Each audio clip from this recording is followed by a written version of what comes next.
Hi, wherever you're watching this, I hope you're doing well. US Space Agency NASA's Administrator Bill Nelson is in India today to meet top government and ISRO officials as both countries to look to deepen their space exploration and scientific research partnerships. The visit by Nelson, a former US Senator, fulfills a commitment through the US and India Initiative on Critical and Emerging Technology spearheaded by President Joe Biden, NASA said in a press release on November 24th. Nelson was appointed as the 14th NASA Administrator in May 2021. During this visit to India, he is expected to visit several locations, including Bengaluru-based facilities where NISAR spacecraft, a joint Earth observing mission between NASA and the Indian Space Research Organization, is undergoing testing and integration for launch in 2024. NISAR, short for NASA ISRO Synthetic Aperture Radar, is the first satellite mission between NASA and ISRO. It is an Earth observing instrument, the first in the Earth System Observatory that NASA announced last year. The observatory will be put in space via 5 satellite missions, including NISAR.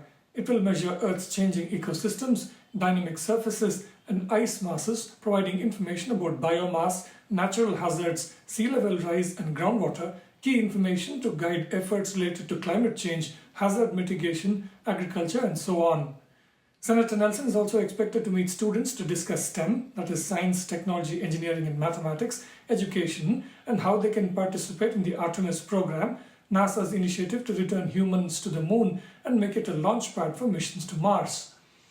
The NASA chief is also expected to travel to UAE during this trip to participate in the 2023 United Nations Climate Change Conference. This will be the first time a NASA administrator will have attended the conference, according to NASA's press release.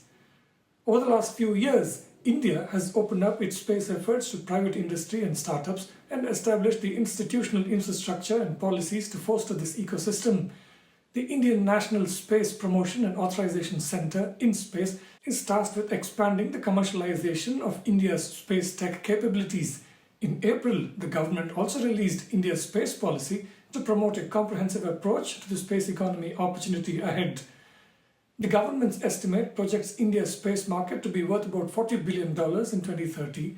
This could go as high as $100 billion, the consultancy Arthur D. Little says, if investments and efforts in certain focus areas are stepped up. Meanwhile, OneWeb India, the local subsidiary of low Earth operator Eutelsat OneWeb, said last week it had become the first company to receive India's go-ahead to launch its commercial satellite broadband services in the country. Bharti Airtel owns about 21% of UK-based OneWeb, which was recently merged with Europe's Eutelsat. Other multinational companies, including billionaire Elon Musk's SpaceX, which operates the Starlink satellite broadband business, and Amazon founder Jeff Bezos' Project Kuiper, which are all putting large low Earth orbit satellite constellations in space, are also expected to offer their services in India. And Geospace Fiber, part of the Indian conglomerate Reliance Industries, is also in the race to offer its own satellite-based internet services in the country soon.